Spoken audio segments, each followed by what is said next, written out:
ఈ నెల 7 నుంచి ప్రారంభమైన మహాలయ పక్షం 21న మహాలయ అమావాస్యతో పూర్తయిన సందర్భంలో ఆదివారం రోజున నాగర్ కర్నూలు జిల్లా వ్యాప్తంగా అధిక శాతం వారు వారి పితృదేవతలకు శ్రద్ధం తర్పణాలతోటి పాటుగా పితృకర్మలు పెద్ద ఎత్తున నిర్వహించారు.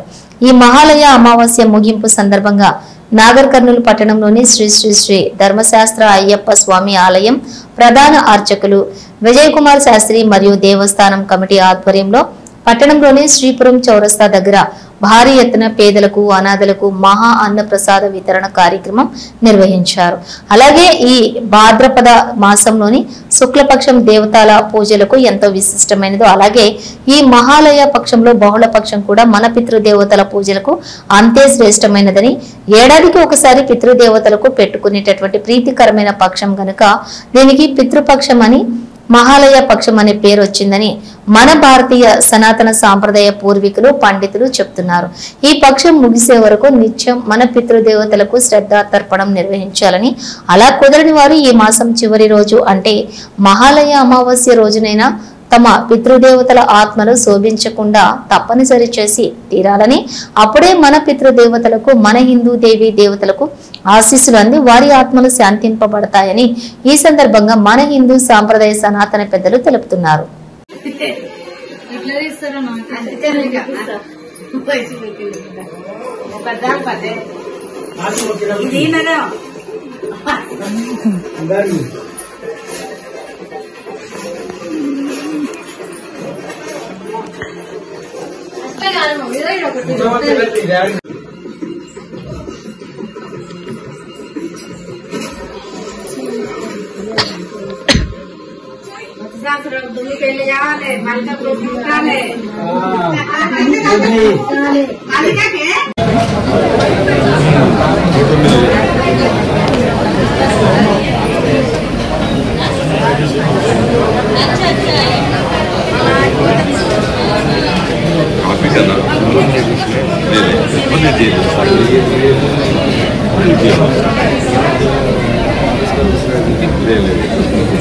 అదే నెంబర్ ఫోన్ అదే వాట్సాప్ కూడా అదే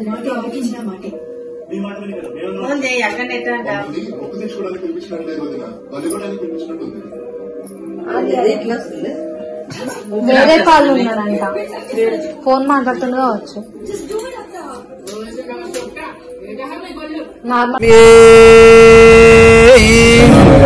జ్యోతి స్వరూపిణి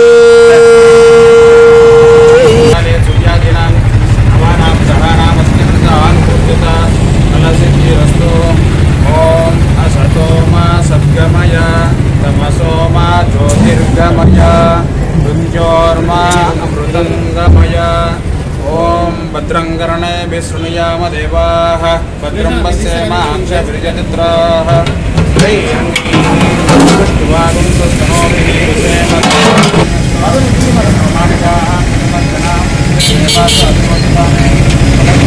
చెప్పండి చెప్తున్నా